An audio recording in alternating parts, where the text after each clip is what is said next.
Hello and welcome back to A Better World. This is your host, Mitchell J. Rabin, and I'm very glad you're joining us again today. Those of you who listen regularly know that balancing the elements in our lives, from our inner selves to our outer selves, or what I often call inner ecology, inner ecosystem, distinct from the outer, is so important to leading a healthy, happy, fulfilling, and meaningful life, a life of well-being and some sense of purpose and clarity. And we spend a lot of time in our lives focused on the outside world and that 3D dimension, which is so vitally important. It's equally important as anything else, I would even dare say. And yet, our society that is so outwardly oriented misses so much of our rich and precious inner life. And about this inner ecosystem, we really know, by and large, really so little. It takes some very special people, real pioneers and adventurers, to check out the inner landscape and really navigate it in a way and report back. Well, today's show and today's guest is exactly one of those people. Loch Kelly, as a psychotherapist at first, and as a meditation teacher and practitioner, student of his inner life for decades, is really one of those people who has honestly taken his inner life, and therefore our inner life, very personally and very seriously, and has, over the course of years, traveled far in bringing back to us all a greater understanding and appreciation of what it means to have an enlightened mind, to be aligned with one's true nature, to have an open-hearted awareness.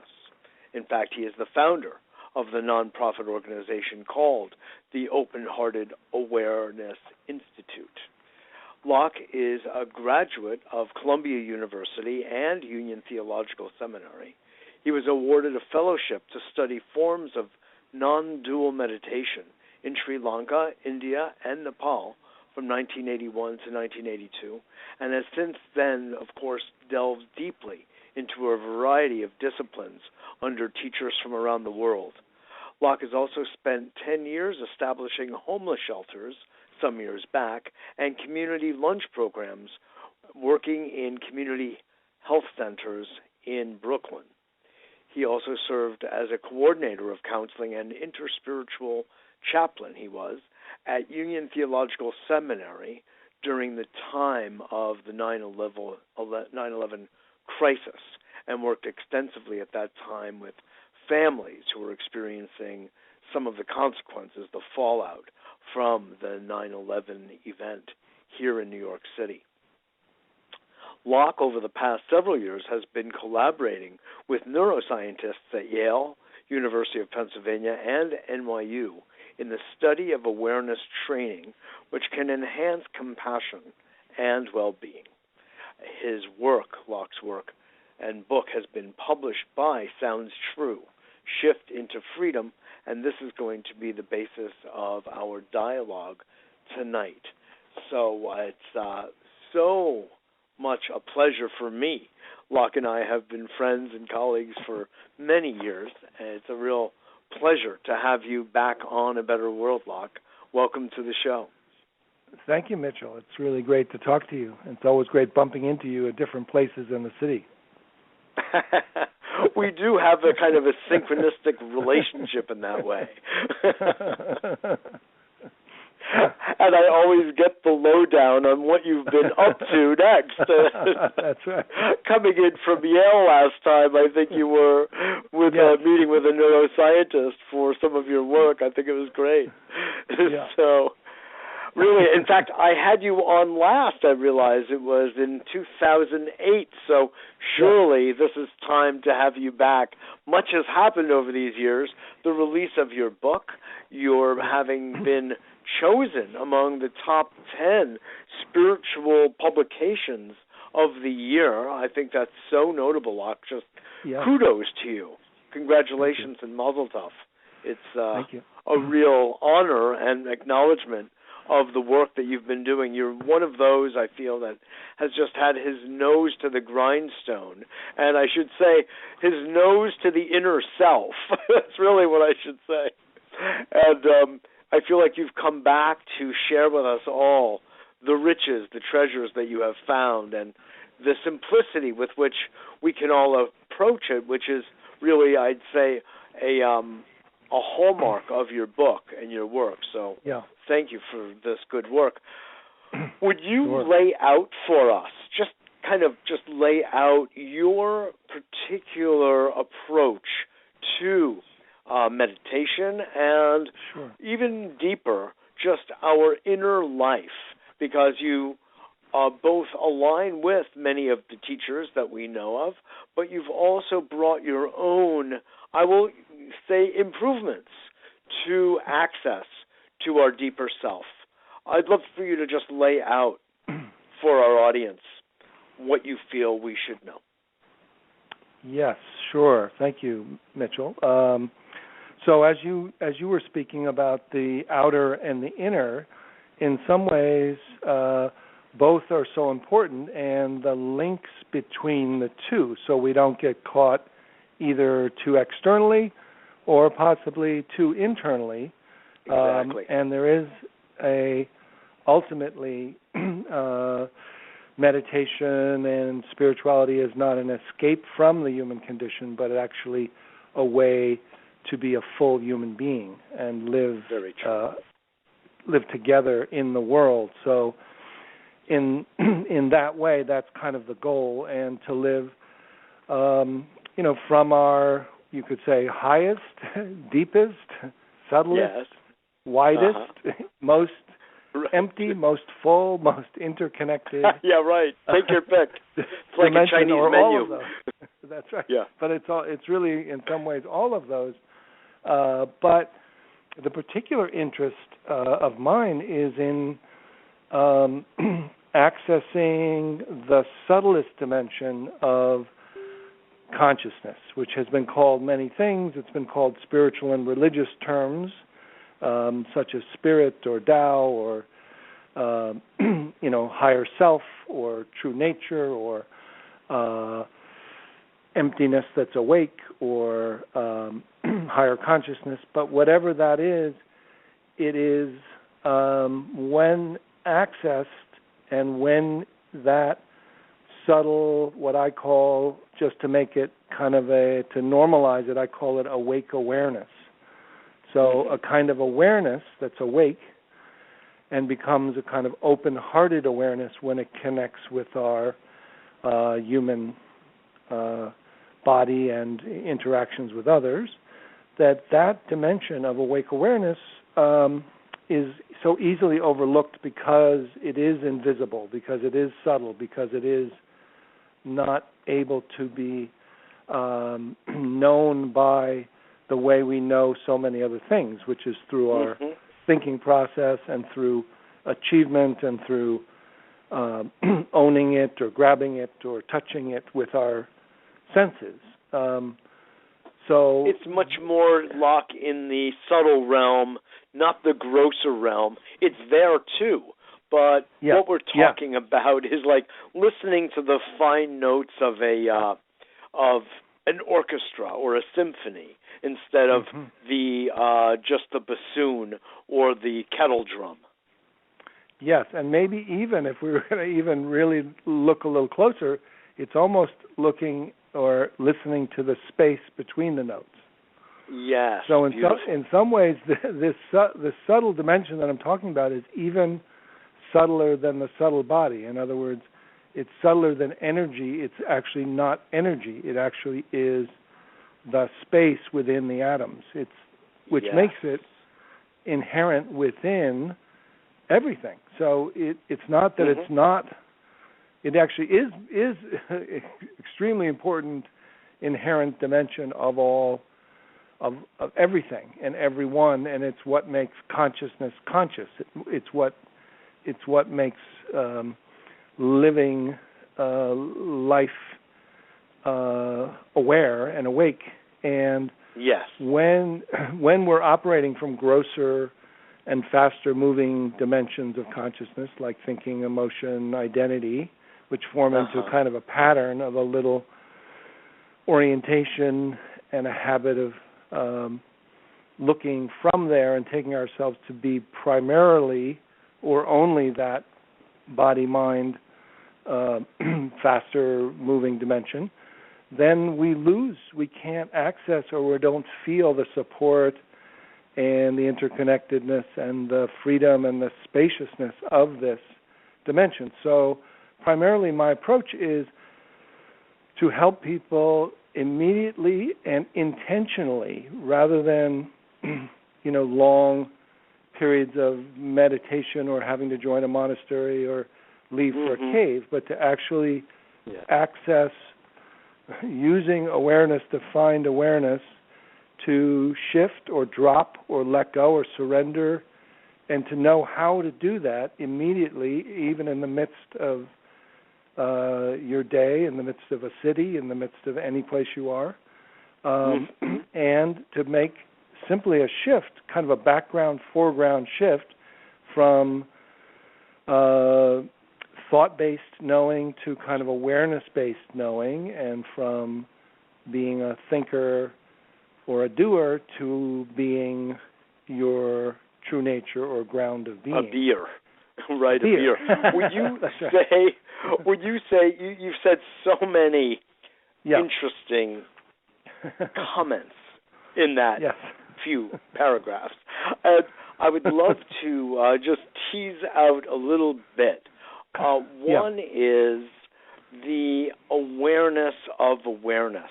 That phrase is like fertile and pregnant at the same time. Could you share with us what does that look like? How do we access that awareness of awareness itself? See, now you're exactly the same kind of person as me. Is to even ask that question. Sometimes it's thought, oh, that's too esoteric. That's a mystery. You can't really ask how you do it. You just have to wait for luck or grace or for some accident. You make that point in the book, right? Exactly. And have faith. That's our contemporary, kind of willingness to say, well, wait a minute here. Let's slow down. You just said awareness. Now, how do you do that? And interestingly, the first part is that the you or the efforter or the doer can't do it. And that's part of the reason it is awareness aware of awareness. It's not you aware of awareness. It's not you aware of your breath.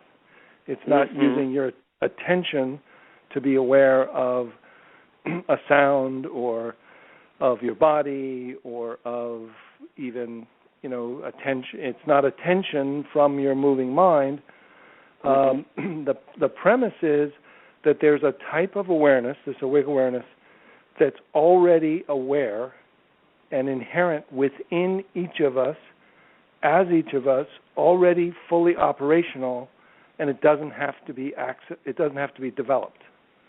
So the kind of radical thing is in this method is that when I'm saying become awareness of awareness, I'm talking actually to the awake awareness in you, asking that which you may not even know you have, let alone that it actually has the ability to know and to move, to do this. And then when you ask yourself, all right, let me just have awareness become aware of awareness, there's ways that you feel, for instance, that, you could even, we'll play with this a little because, the idea is to go beyond ideas into direct perception. If people could even just feel maybe what it's like just to unhook awareness from thought, and I'm asking awareness to do that, even if you don't know how to do that, and just let awareness just step back and then let awareness drop down and feel your jaw from within, and then let your awareness know your throat directly from within your throat, and then have awareness continue to drop below your neck. So you're not looking down from thought and you're not looking up to thought, but awareness is actually feeling the space and the aliveness and the awareness directly from your upper body or your heart space. So that you notice that you're aware of the awareness and the aliveness, but from awareness itself rather than from thought. Mm-hmm. And so that, that there's a number of doors, but that's kind of one of the first unusually quick and immediate ways to move from conceptual to non-conceptual awareness. And so that you're aware from awareness-based alertness, really, is all it is at first. It's just kind of alert. And everything's available. So, yeah. You have a sense of that? I'll translate it into yes. an idiom with which I'm very familiar. Sure. I started practicing Tai Chi Chuan when I was 21 years old. And the teacher always said, and I had been meditating by then as well, actually I started that long before, but he said that Tai Chi Chuan required the quietness of mind that comes from meditation because you're moving and it already presumes you can have a quiet mind. Because if you're moving your body, you better be pretty awake, my friend, or you could actually fall and hurt yourself. Distinct from, let's say, sitting on a cushion where chances of falling are not great. So the probability of being on your feet and moving, if just subtly, is greater. And, that was a little tongue-in-cheek. But the point is that here in Tai Chi Chuan Loch, we would bring our minds to our dantian, or our center. Mm-hmm. So we would drop down, just as you're talking about. And what it ended up cultivating was, there are a number of ways of describing it. I'd like to hear what you have to say. A body awareness. We were connecting to our physical self, not our mind, not anything connected to our thought, but our body. Yes. So you actually, let me ask you this. When awareness, which is presumed to be aware directly from within your body rather than be located in a tower in your head looking down at your body. Yes. Because your whole brain is actually connected to your nervous system. Your nervous system is part of your brain. There are cells in your heart that are like your brain cells. There's cells in your gut that are like your brain cells. So the whole neuroreceptor sites. So when you drop in, you actually feel your body from within your body, and what it feels like is a kind of effervescent, light, spacious, dancing emptiness of kind of flowing ease, and you feel like you're like a cat. You feel very buoyant and free of a lot of tension and worry and anxiety, right? Exactly. And that's exactly that same kind of first move to begin to see directly that, okay, look, this is a way to move out of that little center in your head and begin to know more holistically. Yes. Beautiful. Yep. I got it completely. Yeah, it's beautiful. I'm reminded, even when I was studying psychotherapy and Ericksonian hypnosis. In fact, my teacher, who had lived with Erickson in Arizona for a while, introduced me to Charlotte Selver, who wrote a book you probably know called Sensory Awareness. And Charlotte, this little German woman who was like 90 pounds, would travel around all over America and Europe to Zenzos, working with the Zen students, teaching them about their physical awareness of the body.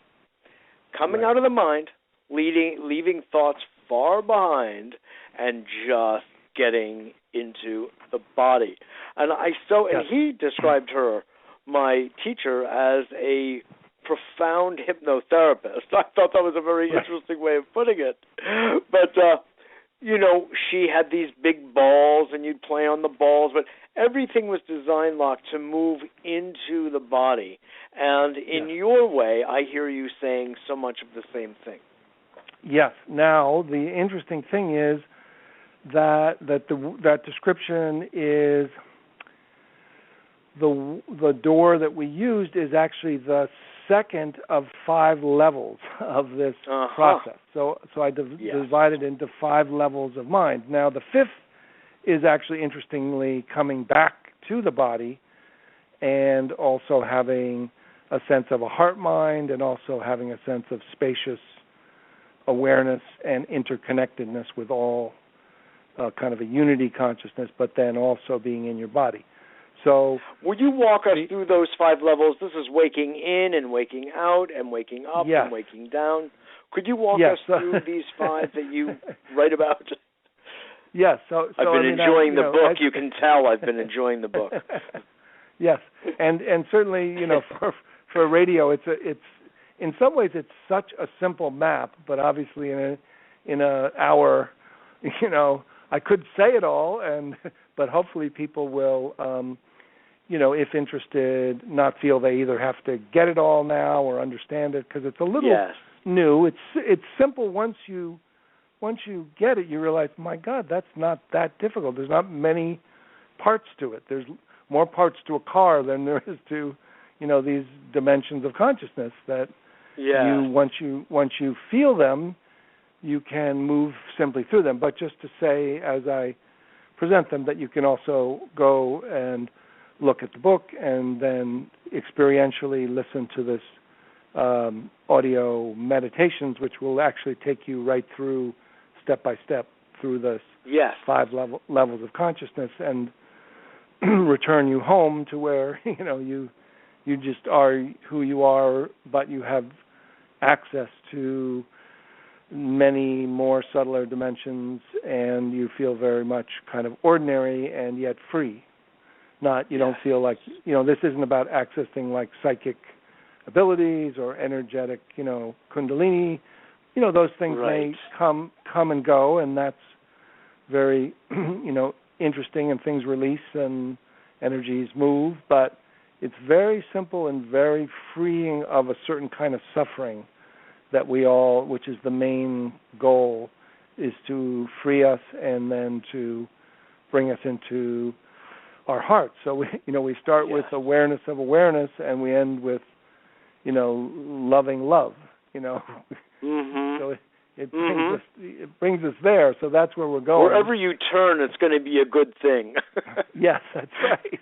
And the way you perceive it, you can respond. And even when things are not good, which obviously it's not like, becoming Pollyannish, the world will continue to be, what it is, and you'll respond and feel both compassion and support. You'll feel supported rather than just a broken heart.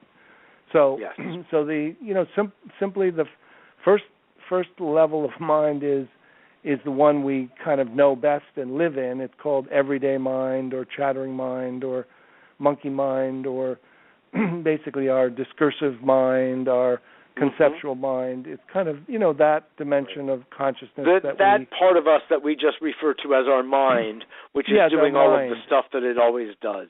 Yeah, and that's fine. That is the, everyday mind. That's mind number one. Then the second mind is either the subtle body mind, which is what we just talked about. When you drop out of your everyday mind into your body, you can be aware from your body, and you're in your subtle body mind. So you're now out of your everyday mind, and you're knowing your body from within. Or if you go to step above your everyday mind, you go into mindfulness, which is subtle mind observing the contents of your mind as thoughts, feelings, sensations. So most people know what mindfulness practice is, and that's basically, it takes you from everyday mind to subtle mind, or mindful meditator, or mindful witness.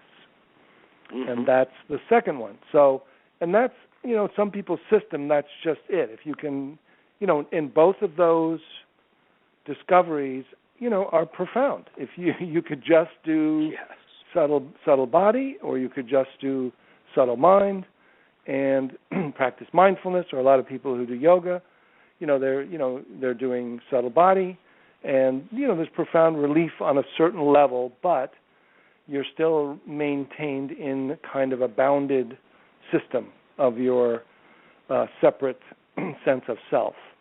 Mm-hmm. So the third level of mind is actually pure awareness, or awareness without content, without thought, and without content. And usually I have people, you can experience it within your body at a very subtle level, or actually I often have people unhook and come to to like hearing, just hearing have awareness focus just at one ear, and then awareness, just as it can become very small, awareness can open and become aware of the space in the room in which sound is coming and going. And rather than focusing on the sound, if awareness opens and becomes aware of contentless, spacious, open, timeless space, there begins to be a freedom from both body and mind, and there can be a mingling so that you're aware of open space, and then it's as if open space is aware. So instead of being aware of open space, you can start feeling, are you aware of open space, or actually am I aware from open space? Yes. And that feeling of being aware from open space is a remarkable sense of freedom and a dimension of consciousness that's both outside and inside your body. Once that you're aware from that pure awareness, then the next level of mind is when that awareness as primary comes back and includes your whole body and mind while remaining open. So there's a kind of a spacious and embodied what's called simultaneous mind. So you're simultaneously spacious and embodied, simultaneously empty and full, simultaneously, transcendent and immanent. And there's a real sense of a different kind of relationship to your body and then what happens is you begin to feel this heart mind, rather than when you come back to your body, you don't locate in your head mind, you don't locate in your thought, you start to locate in this kind of heart mind that has a non-conceptual intelligence and is able to use all the information from your brain. Sometimes I say you end up, you come home to your heart, and then you use Wi-Fi to the files in the office of your head. So you don't have to go back up. Exactly. But literally, you start living there, and then the fifth level of mind is from there you begin to create and relate. So you begin to enter kind of a flow state, which is basically you start to rewire your brain and your functioning in the world, so you're actually living from here, and rather than it being a meditation state, you're actually talking and walking and working and laughing and responding to people and situations without leaving this simultaneous, open, spacious, embodied, awake heart. In other words, a more integrated space and state with the ups and downs and ins and outs of daily life. Yeah, and the one who's responding to those has changed, and you have this kind of support of this tremendous field of awareness, this infinite, what people call spirit or God or Tao or life itself or, freedom or,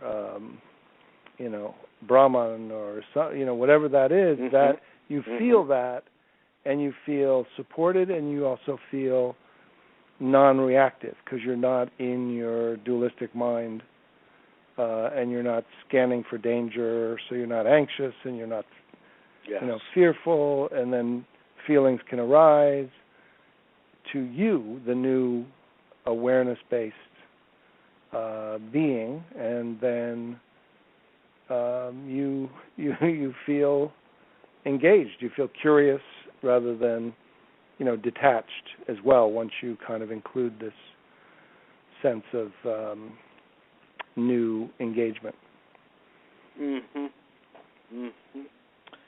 Thank you for that. That is just so enriching. It really is to have that kind of landscape laid out that well. I want to let everyone know you are listening to A Better World with Mitchell J. Rabin. We're on every Wednesday at 6 p.m. Eastern Daylight and Standard Time, depending on the time of year where we are in the cycle. We have a weekly newsletter that is for free, which you can get at www.abetterworld.tv, abetterworld.tv, and in that newsletter we list who will be having on the radio show as well as the weekly television program every Monday at 7 p.m. here in Manhattan.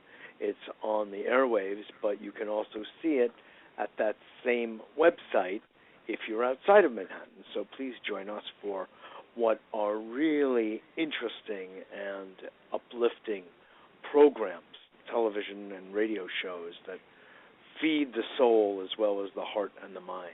So we love having you part of it.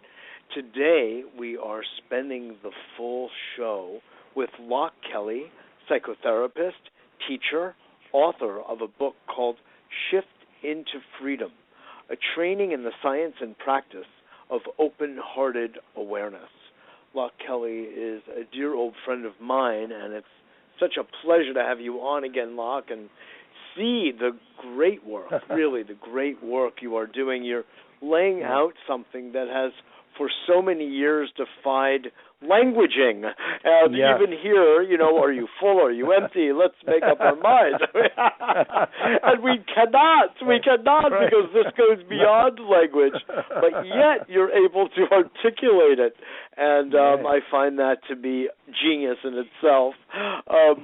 But I'd like to kind of just circle back a little bit when we talk about, because I like simplifying things too and kind of making it, accessible by many. And in this light, I would just like to, by way of association, when you say awareness of awareness, going back to that notion for a moment, in one way, and just please correct if this doesn't hit it, we talk in our inner life and our inner work, the Gurdjieff work and others, of bearing witness, of being witness to ourselves. Well, it begs the question, well, who in the world is that is bearing witness if it's not us, And how do you bear some level of objectivity to your subjective nature? Well, the reality is we do have that consciousness that allows us to use imagination, to step outside of ourselves. We have that language. And then I'd like to move into the idea of thinking with the heart. But for now, just that.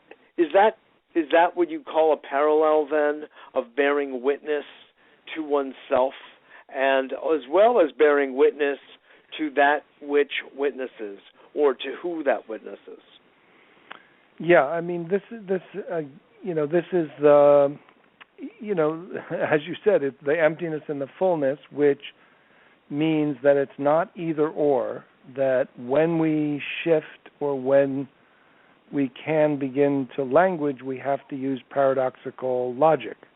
In other words, we can't say we're separate or we're one, we're one or we're many, we're empty or we're full or we're right. We're transcendent, we are God, we're not God. Make up your mind already, right? Right. It is this dance of paradox, but once you accept that and shift into this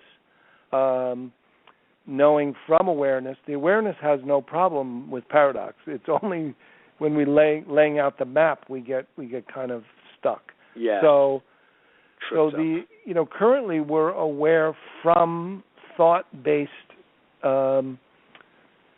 attention, and we are basically orienting by thought going to thought, and thought referencing thought, and thought checking with thought.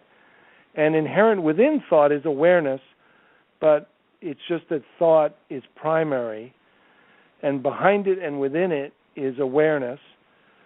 Now, thought can't be aware of awareness. Attention can't be aware of awareness. The one we're taking ourselves to be, which is actually kind of a fast-moving, looping constellation of thought referring to thought, that's where we're kind of feel like we're located, because that's where we're looking to and where we're looking from. That patterning is a function, but it actually has become an identity or a felt sense of a local self. When that relaxes, that pattern can't find awareness. So the fascinating thing is, many of the direct methods, what they try to do is, like in Zen, they would say, what I call them the resting methods. So they would say, muddied water, let stand, becomes clear. So basically, your chattering mind is muddying up everything. So don't do anything. Sit there and eventually become clear, meaning the background awareness will come forward. So, however, as many people know, that you can get a moment of that, or you have to sit, 1 month retreat, or you have to join a monastery and meditate for 20 years, or that doesn't even work. So the other method is, more of what is called the looking method or an inquiry method. And one of the main ways inquiry has been done, for instance, one of the descriptions that Ramana Maharshi uses, he says, it's a thorn removing a thorn. So you're actually using thought to remove thought by asking, who am I? Am I a man? Am I this person with this name? Am I a thought? And you keep going, thought to thought, thought to thought, thought to thought. Now that can work, but again, it reports have been very frustrating.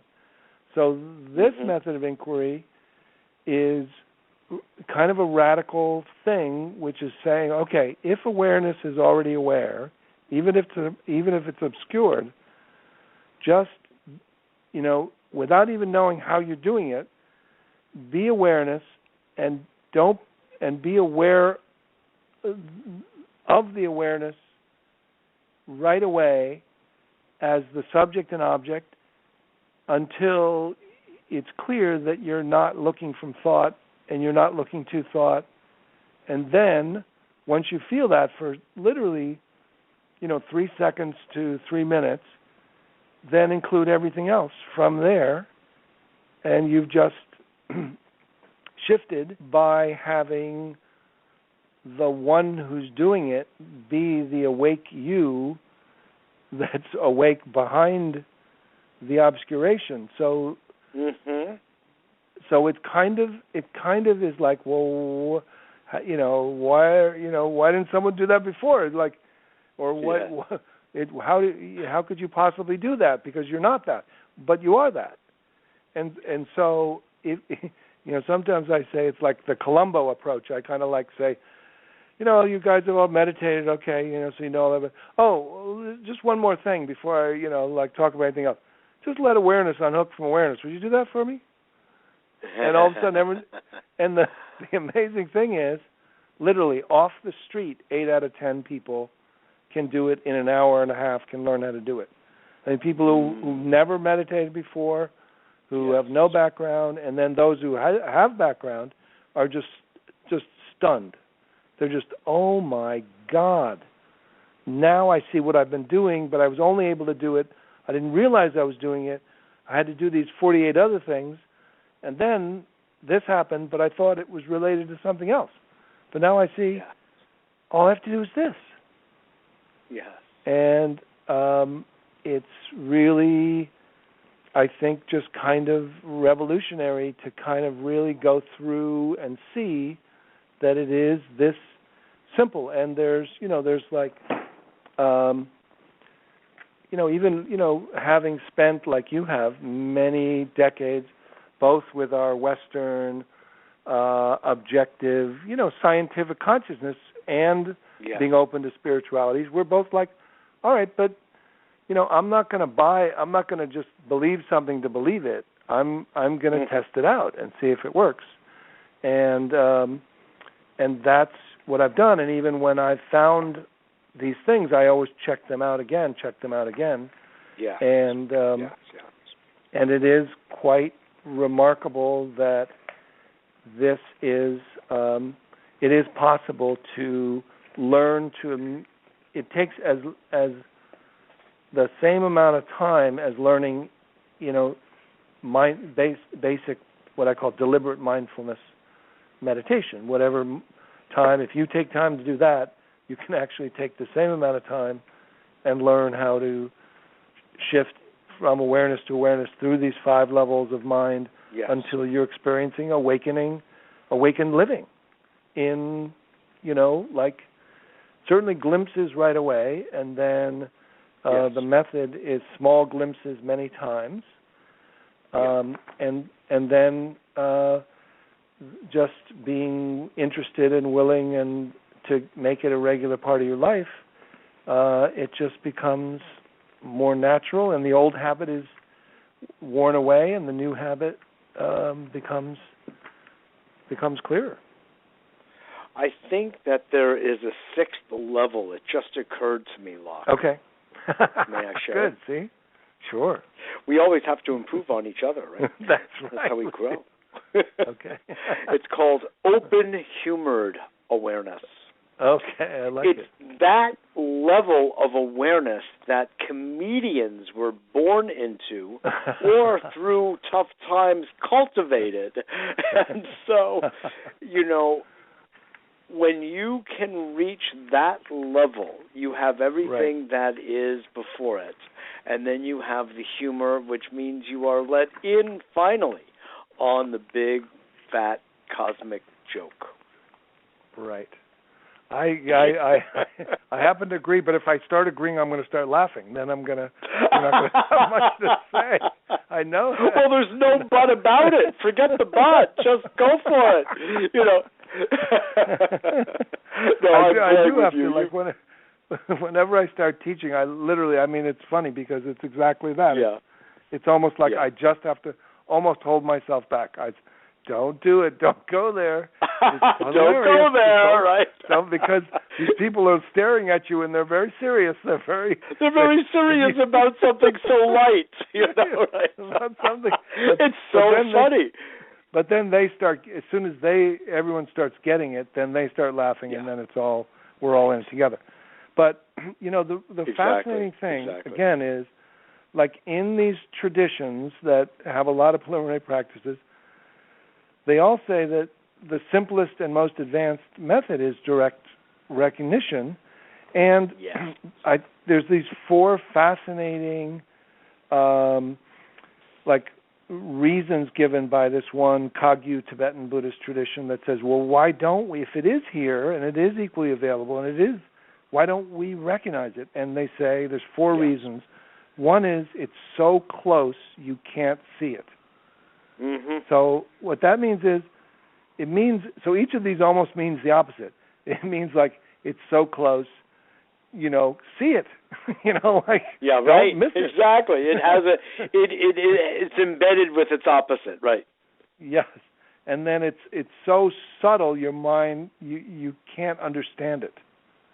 And it's so subtle means it's not conceptual. It's subtle, it's empty. That's right. So your conceptual mind can't know it, but you can know it. You can know it because it can know itself, and that's you. And then it's so simple you can't believe it. Yeah. It's so simple. It's just so simple. And you can't believe it because you're like, well, why am I suffering so much? It can't be this simple. Right. This is what I've been looking for all my life, and you're telling me it's right here in the middle of my nose, my face? It's like, don't I have to, run around the reservoir a couple times? Do something? Exactly. Just like Dorothy said at the end of the movie, there's no place like home. All you have to do is tap your heels, Yes. Click your heels. Please, go on. And then the fourth one is really the kicker. It's so good you can't accept it. It's so good you can't believe. How could I have earned this? How could it be so good for me? Yes. Maybe for someone else, but I'm going to start listing all the terrible things that I've thought and done, and it's like no. You're good. We're all good. Yes. We're basic goodness. It's so good that let's all accept it. Let's all be good, accept what's good, and then we can live the good life, meaning we can all help each other live on this planet. Yeah. I mean, sure. There's a beautiful old phrase from the Taoist tradition that goes something like this, Loch. Everyone looks for the Tao far away and thinks of it as so complicated, when it is so nearby and so simple. That's it. Same thing. That's it. So then it's like, it's just, so then that's so once, this kind of, I said, okay, so keep it simple, give context, give framework, lead people in this door, lead people in that door. Maybe they have different learning style. That's what's getting in the way, but it's simple, now try this. It's simple, now try this. Simple, now try that. And then the third one, they'll go, oh, those first two I didn't get. Oh, the third one, Right, well, exactly. Why didn't you tell me this before? Yeah, I did. This wasn't the right one for you, Yes, exactly. And you, in your book, if I may say, you give such allowance for the different ways. You lay it out like an awesome, highly compassionate school teacher who walks people through the options, who also says everyone is unique and you do it your way. You wake up your awakeness, not mine. And you give such, I will put it as a compassionate allowance for whatever shows up, that there's no failing. And that's a really important idea here. There's no way to fail. You cannot fail. And I will say that when I started listening, actually, to the Sounds True CDs and started doing the glimpse practices myself, I instantly, first exercise, ear, instantly got it. And I went, oh, my, this is so brilliant. Because it's so simple, its brilliance is in its simplicity. So, I want to just really thank you for taking the time, What is that great phrase? I didn't have enough time to say it very simply, That's right. Right? That's good. And you took the time to make it simple. Yeah. You know what I'm saying. I'd like to make another point from something that you were saying to extrapolate, which is this idea of a misidentity. And that's not like Miss and Mister. That's like a mistaken identity, and we are all living from an identity that is usually in our society with our head brain. And science has shown us that we have brain material and our nervous system that is strewn throughout our entire body, as you and I were saying at the very beginning. We have neuroreceptor sites in our heart, some 40,000 neurons. We have those same in our gut. We have what we can call a gut brain, And so when you really start to look at all of this, you see that we're a huge brain in some ways. We're the body electric. And this is very exciting. This is very cool. But because we have on some different levels made a choice to operate out of only one small little narrow platform of neural activity, which occurs between our two ears in our skull, when we have all of this other rich material, why would we want to limit our identity to that? But in fact, that is so much of what we have done. And I feel that you are helping to invite us to have a much larger sense of our identity with our true nature, ultimately. But by using these glimpse exercises to explore what it's like to feel that you're operating out of another place. I think it's beautiful work. Yes, thank you. Am I hitting the notes here? Yeah, I'm going to say a couple things that came up that I think are helpful. Please. As I'm traveling around, the country and kind of gathering. Yeah, you just came back from the Bay Area and Portland. Yeah, feedback. Teaching and sharing, there was a group that had read my book, like a group of 75. For 8 weeks, they had done a study, and they were just reporting all these experiences, and they were having certain questions, which I think are important. As you say, those who are listening, the audio is the simplified version, and the experiential version will lead you right through, in short 3 to 8 minute guided, tour of your own consciousness. Yes. But that mistaken identity is almost like a developmental stage, or a developmental pattern that we aren't, that's just kind of such a habit culturally, biologically, that it needs a kind of developmental stage, so that, I say that awakening is the next natural stage of development, but it needs, like school-age development, a lot of the early stages of life happen by themselves, around the world, similar times. But when you get to school-age development, if you don't go and learn to read and write, you won't learn to read and write. So this is, if you don't learn to wake up, you'll probably stay in the old developmental stage of pre-reading. Yes.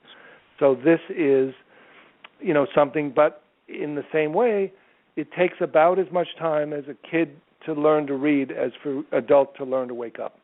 I think that is clear. And the other thing just to say about mistaken identity is that, people get scared when this whole no self or going beyond my ego or killing my ego. And what is discovered is that when the mistaken identity relaxes, that pattern, which is kind of thinking and ego function, which is your own functioning as a physical and mental creature, remembering, your phone number, remembering who you are, where you work, that function of your ego body, and your thinking, which is looping and creating a little mini-me feeling in your brain, when that relaxes, the functions just return to their natural state. No ego identity is killed. It currently thinks it's going to get killed, and it's trying to maintain its identity. But when it relaxes, and most importantly, the thing that's most helpful is that I found, and why I do this approach the way I do, is I introduce people to the next operating system right away, rather than leaving you in the gap of no self or the gap of not knowing. But you go right from the conceptual knowing to the not knowing that knows, is embodied. And so you feel that when you have, you feel the absence of that center, self-center, but you feel like your personality's the same. You didn't lose your personality. You still can laugh. If you liked Chinese food before, you'll still like Chinese food now. If you didn't, you won't. You don't lose. Yeah. You don't lose anything except the pain, suffering, and neurosis of your life. You still have your own, and you still have your own growth to do in other areas of life. That's not, you don't become instantly perfect either. But the main thing to assure people that you'll be free, and you'll be you, and you'll be connected to the ocean of awareness, which your identity will be bigger. And it'll be emptier, but it'll be fuller, and it'll be also what they say, call in Zen ordinary mind. You'll just be like, some people are like, oh, well, there's no fireworks. I'm just me, except minus all the suffering. And it's like, yeah, that's right. That's it. So that's kind of important. Trungpa Rinpoche used to call that ordinary magic, and was the basis of his basic goodness practices in the Shambhala program. Yeah. And that's what people feel. You're absolutely there. So to say that what happens is that people feel the basic goodness, and when I ask for reports, like what's that like, what's going on now, people say, well, you know what, I feel like I'm okay. That who I am is not a problem. There's nothing wrong with me. And what that is that shame has gone. Like the sense of something's wrong, I'm worthless, I'm unlovable, I'm bad, dumb. Like that goes. And people feel the opposite. A sense of, well, I feel safe. I feel all is well. And that's like not a belief that they're reporting. That's really feeling experience. Like, oh, you know what? I'm okay. Yes. Everything's okay. Yes. And it's just like, wow, what a relief. So beautiful. No, really, and you put it so nicely. You really do. It's a real joy. My different minds are spinning. However, they are coherent at the same time. No, I so appreciate all that you're sharing here with us and our audience here, and it's very touching, and it's awakening all parts. And how healthy can it be? It's a decontraction from everything in our physical body and, if you will, our mental and emotional bodies.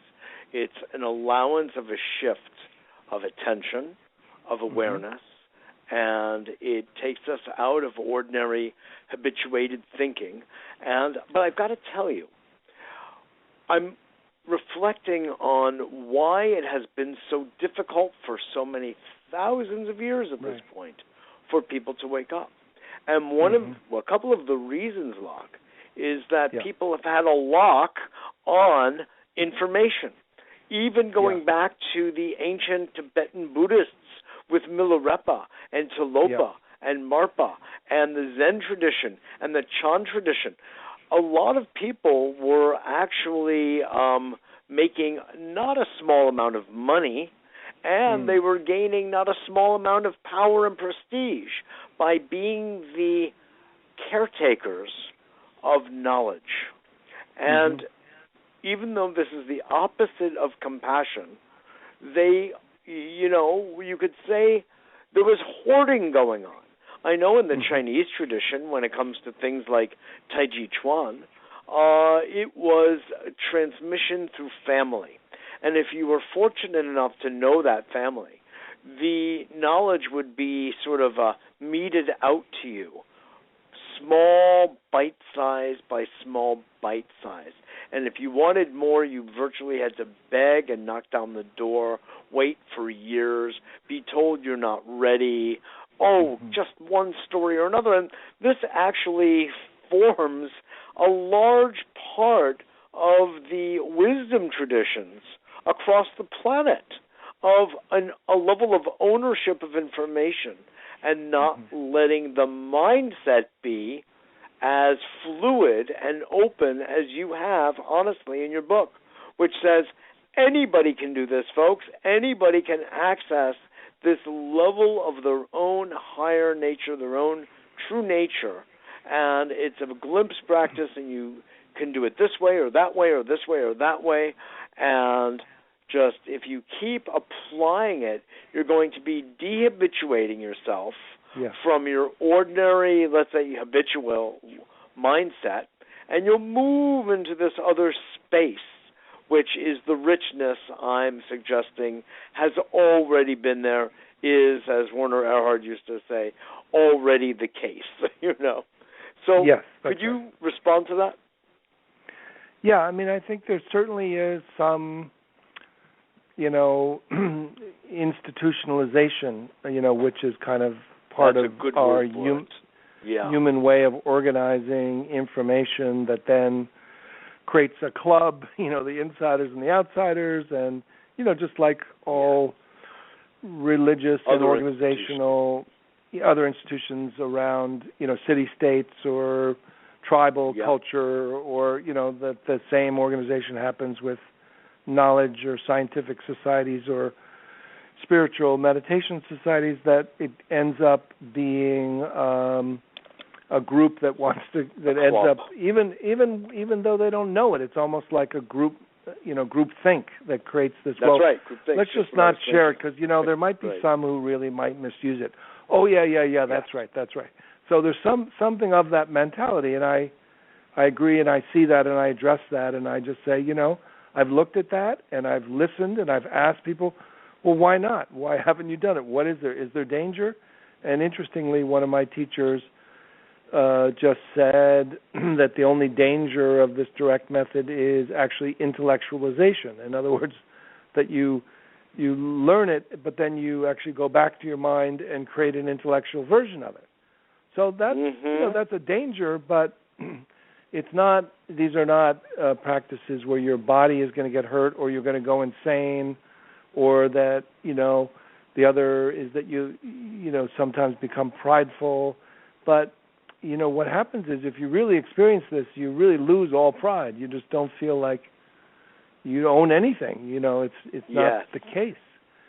And then the other one is something about a sense that, well, it's so precious, we can't just give it out, because some people, if they misunderstand it, they won't come back. They'll miss it, and they won't value it. But it's much more dangerous, I feel now, to not have, if we have this technology of awakening, these simple pointers to who we are.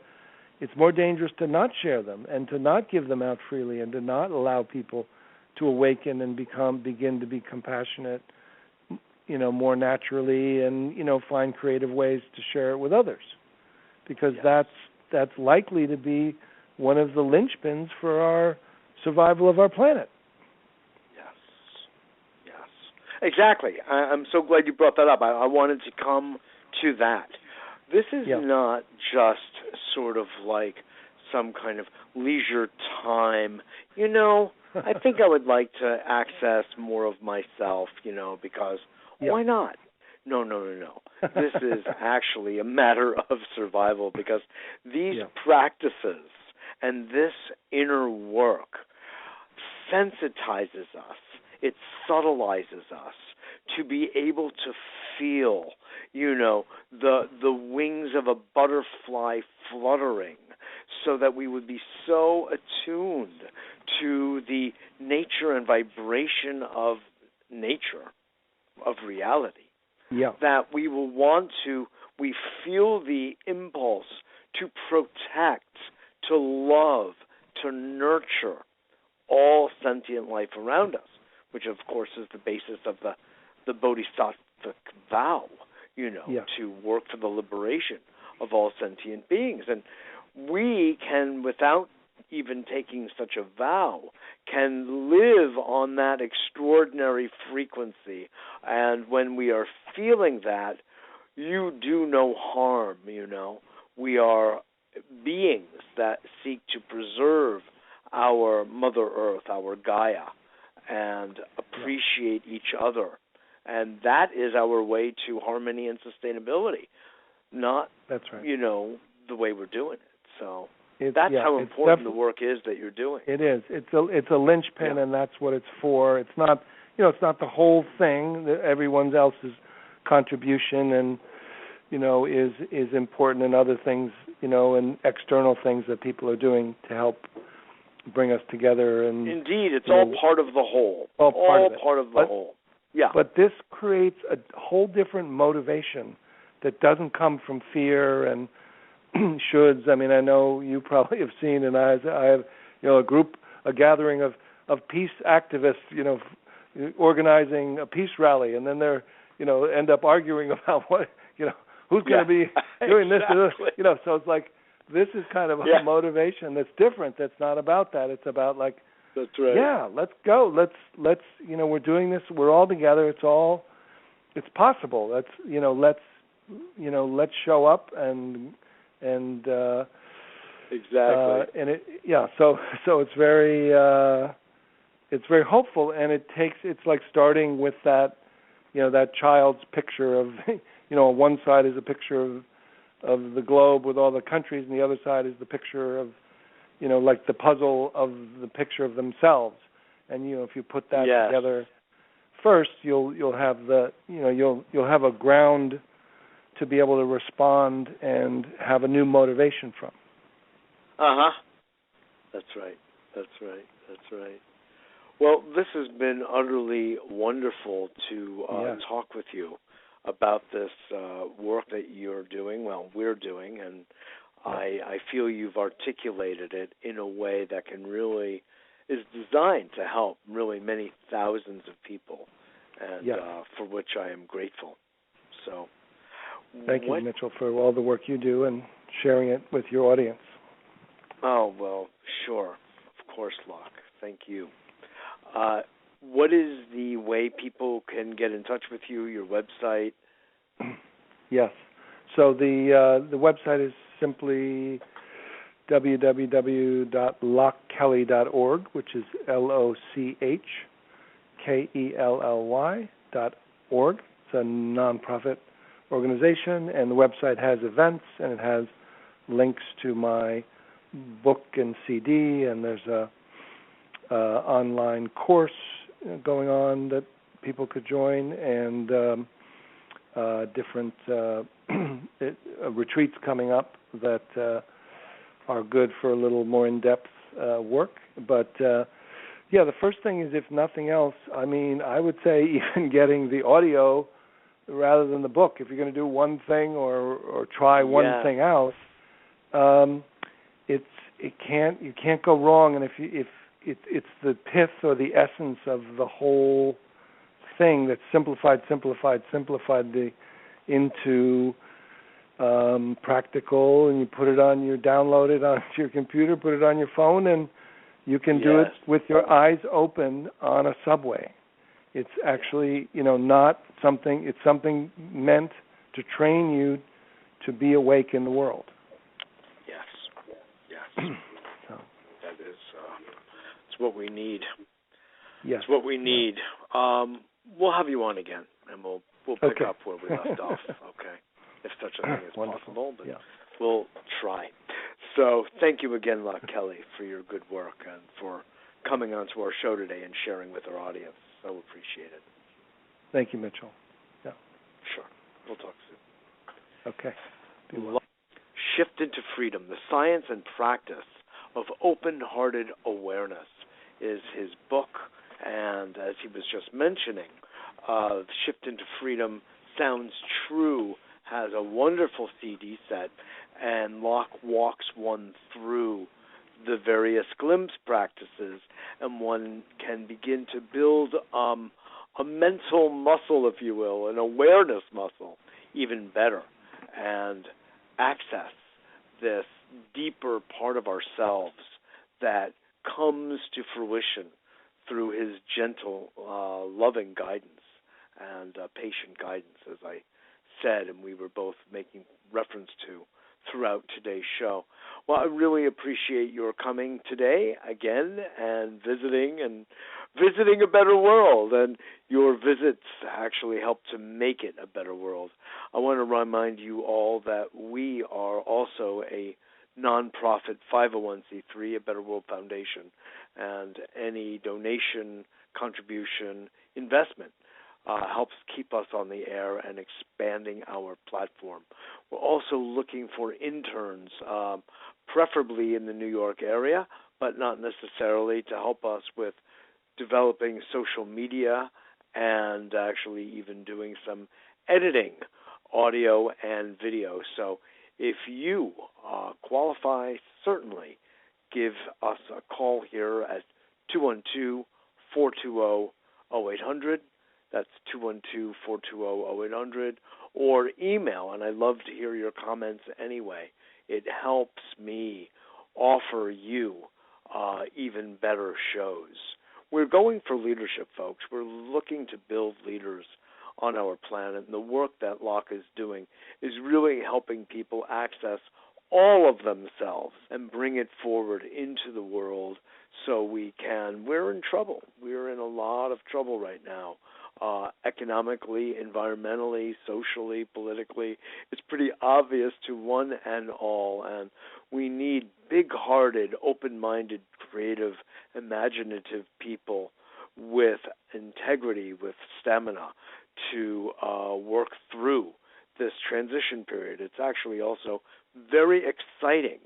Trouble in River City, true, but getting out, the transition into another level of our beingness, oh my, and the kind of world that will create, that's our game here at A Better World, folks. So that email address, you thought I forgot, I did not. mjr@abetterworld.net, my initials, mjr@abetterworld.net. And again, thank you for joining. Take this link also and share it with your friends.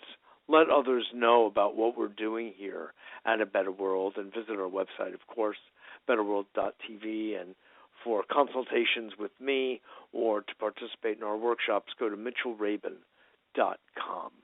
Thank you again, and I look forward to seeing you all